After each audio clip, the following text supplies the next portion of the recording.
Hey everyone, आज मैं explain करने वाली हूँ गू जिन नॉन क्यू का 13 एपिसोड। आज के एपिसोड की बात करें तो आज का एपिसोड बहुत ही ज़्यादा इंटरेस्टिंग एंड क्यूट होने वाला है। आज गूलैंग को याददाश्त वापस आ जाती है तो फिर पहले जैसा ही हो जाएगा रूड बंदा। तो चलिए स्टार्ट करते हैं। अगर मेरे चैनल पर नए हैं तो प्लीज़ सब्सक्राइब कर लेना। एपिसोड के स्टार्टिंग में दिखाया जाता है गूलैंग अपने कमरे में आता है तो वो कुछ ढूंढता रहता है। तभी जियांग उसके पीछे से पकड़ लेता है और कहता है, गूलैंग क्या हुआ है?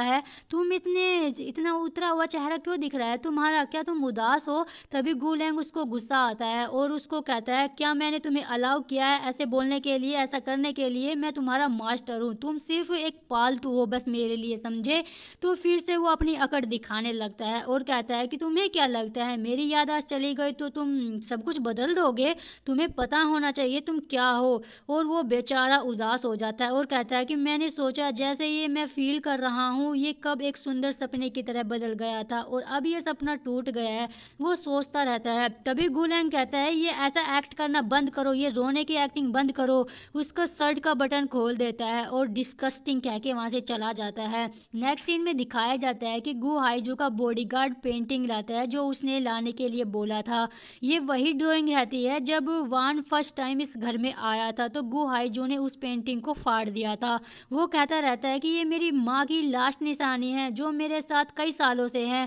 गू हाइजू उसी के बारे में सोचता रहता है। और नेक्स्ट सीन में गू हाइजू वान के कमरे में आता है उस पेंटिंग को लेकर। फिर वो पेंटिंग को रख देता है और वान सोता रहता है, उसके पास जाकर बैठ जाता है और उसके फेस को टच करने लगता है। फिर वो चला जाता है। तभी वान जाग जाता है, उसी पेंटिंग को देखने लगता है और कहता है कि मोम, अब मेरे पास एक भाई भी है पर मुझे ऐसा लगता है कि मैं उसके प्यार में गिर रहा हूँ, मुझे पसंद आने लगा है वो। नेक्स्ट सीन में गूलैंग गू हाइजू के पास आता है और कहता है कि इसका क्या मतलब है, मेरा अकाउंट क्यों फ्रीज किया है और तुम करना क्या चाहते हो? तभी गू हाइजू कहता है, मैंने तुमसे कहा था ना कि वेस्ट कोस्ट वेंचर को हैंडल करने के लिए, और तुम भूल गए हो ना? तभी वो कहता है कि वेस्ट कोस्टर, वो मैं भूल चुका था और ये बात।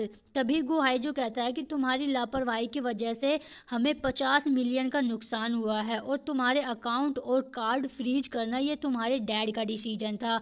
तभी वो कहता है कि ये तुम कर रहे हो, तुम मेरे डैड को भड़का रहे हो मेरे खिलाफ। तभी गू हाइजू कहता है कि अभी तुम अच्छे से बिहेव कर रहे हो, तुम्हारे डैड तुम्हें अब्रोड भेजने का प्लान बना रहे हैं। तो गूलैंग कहता है कि मैं नहीं जाऊंगा, मैं यहीं रहूंगा, और ये कहकर वो चला जाता है। नेक्स्ट सीन में गूलैंग जाता रहता है तो उसका बॉडीगार्ड कहता है कि आपके डैड ने रिक्वेस्ट की है। तो तभी वो बोलता है कि तुम होते कौन हो मुझे ऑर्डर देने वाले? उसको एक थप्पड़ मार देता है, उसको वहां से भगा देता है। तभी कोई गूलैंग को किडनैप कर लेता है और गूलैंग कहता है, तुम पागल हो गए हो क्या? तुम हो कौन? तुम्हारी इतनी हिम्मत कैसे हुई मुझे इस तरह ट्रीट करने के लिए? वो चिल्लाता रहता है।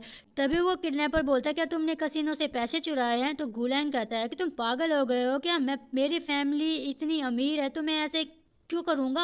तभी वो कहता है कि बट उसका मालिक तो गू हाइजू है ना, तुम तो बस एक यूजलेस पर्सन हो अपनी फैमिली में। अगर तुमने पैसे लिए हैं तो तुम्हें बॉय टॉय से पैसे चुकाने होंगे, ये मत सोचना कि मैं जानता नहीं हूँ। तो उसको मारने लगते हैं। तभी वो कहता है कि जाने दो मुझे। तभी वहां पर जियांग आ जाता है और कहता है, क्या तुम ठीक हो? तो वो किडनैपर जियांग से कहता है, बुरा नहीं दिखता प्रीटी बॉय। जियांग कहता है कि तुम पैसे चाहते हो ना, बट उसका मालिक गू है, वो उससे नहीं छोड़ेगा, तो इसमें मेरी वजह से पैसे लिए थे। अगर तुम किसी को हर्ट करना चाहते हो तो मुझे मारो।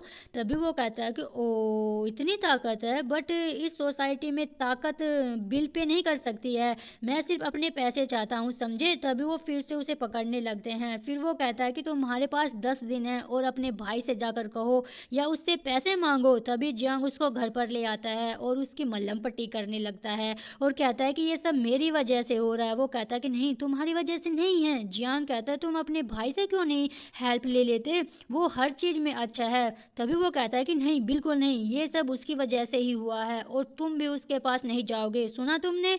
जियांग कहता है, बट तुम मुसीबत में हो। तभी वो कहता है कि चले जाओ यहाँ से, तुम्हें सुना नहीं, चले जाओ यहाँ से। तो वो चला जाता है। नेक्स्ट सीन में गू आता है और कहता है कि कहो क्या है? तो वो कहता है कि क्या हम अपने ऋण भूल गए हैं?